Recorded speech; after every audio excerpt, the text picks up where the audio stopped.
from a business standpoint, and I know the fans of boxing will not agree with me. You two guys may not agree with me. From the business perspective, Isak Cruz is the best uh, potential opponent for Tank Davis. And the reasons why I say that is for promotionary reasons first.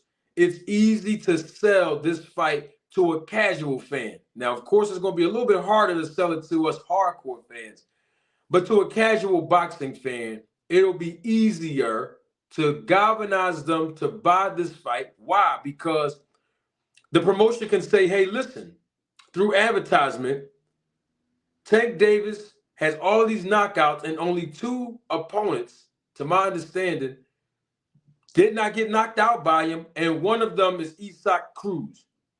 He never got knocked down or knocked out when they fought the first time. The second way that they can promote and advertise this is that, hey, Isak Cruz was a last-minute replacement.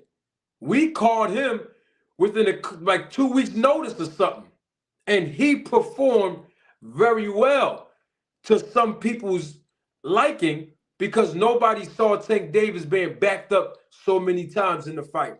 Where Isak Cruz, his name, Pitbull, he lived up to that name, applying that pressure on Tank from round 1 all the way to round 12. The third way that they can advertise this fight is Tank Davis had a hand injury.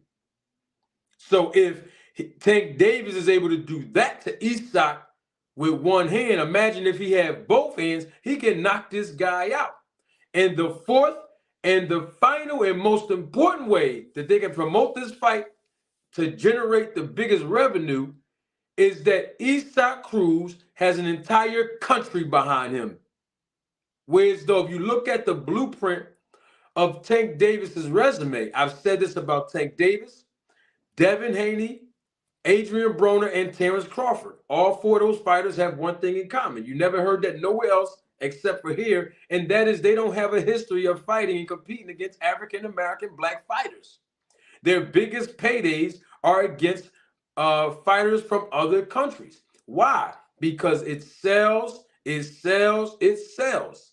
And when they have a whole country behind them, like I always say, it don't matter if these fighters got 20 wins and 40 losses. Their country support them like they world champions. They buy the pay-per-views. They fly all the way over here to America. They go across the pond if they're not already there. They support their fighters no matter how many wins and losses they have on their record. In contrast to American fan base is if you got one loss on your record, man, next. We don't want to see that fighter no more. We writing them off. I'm just saying from the American boxing culture as far as fan base. So those are the four reasons I say would be a great promotional opportunity for them to sell the Isak Cruz fight for Tank Davis. I think it's one more also. Okay. Cruz could say that he didn't have a full training camp for Tank Davis. You know what I'm saying? Because since he was a last minute replacement, you know, he was training, but who was he training for? You know, he didn't know if he was going to get Tank Davis or somebody else, so he was training. So the same way as it was a late replacement for Tank Davis, it was, I guess, a replacement for Pitbull Cruz too. So he could say, look, if I go ahead and we make this fight, I can have a full training camp focused on you, Tank Davis, and you can say Tank Davis can say the same thing, that I can have a full training camp for you. You know, and then you can be like Pitbull Cruz, he gonna go in there and knock out Tank Davis. He gonna apply that pressure, and you can say Tank Davis gonna have both his hands, and he gonna knock out Pitbull Cruz. So I think, you know, that's all I see is him, man. I don't see nobody else. Yeah, you know, far as the fight that he can make. Right now, think about promotion. Now I gotta put my manager's hat on. Look at how PBC is trying to get Pitbull Cruz in your psyche as a fan. I mean, he's been on several undercards being exposed to pay-per-view audiences, including the Terrence Crawford versus Errol Spence fight. And so this is showing the people, look at this guy, Cruz. I mean, he's winning fights. He's in tough fights. we're exposing him to the paying audience, not just the regular broadcast, the paying audience through the pay-per-view arm, and he's looking good. Now, in his last fight, that fight could have went either way because that young guy he landed some big shots on Cruz and outboxed Eastside Cruz. But at the end of the day, Eastside Cruz, he came out with the win.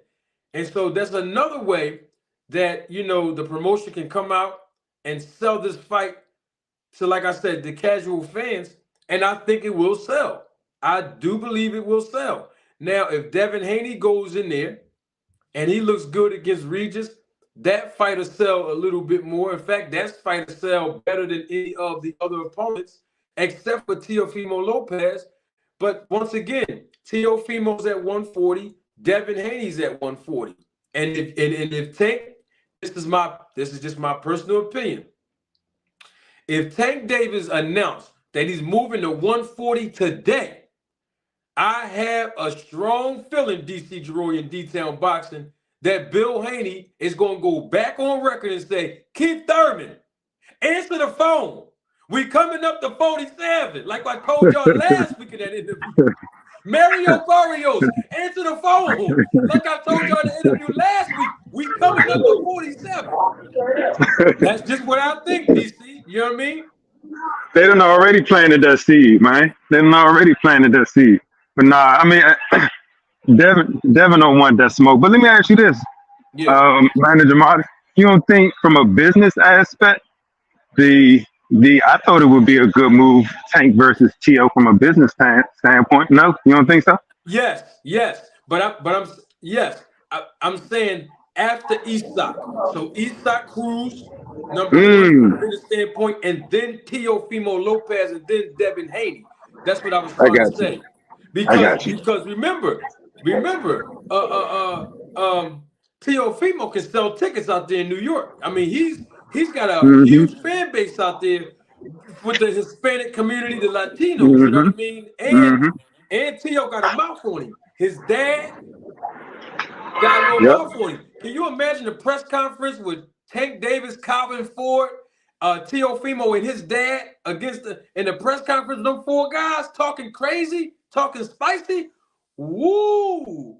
They gonna sell, but it's not going to generate more money than Isak, because Isak has been in the public's eye on pay-per-view undercards, so the public is used to seeing him, over and over again. But at the same time, when you look at the money, no disrespect to Isak, but you can tell Isak, look, we'll pay you. I'm just being facetious. We'll pay you $20,000 to fight Tank. You can't tell no Teofimo Lopez you're gonna pay him no $20,000 to fight no Tank. So you can save a whole bunch of money on your car insurance as a promoter if you go to Isak Cruz route first. You know what I mean?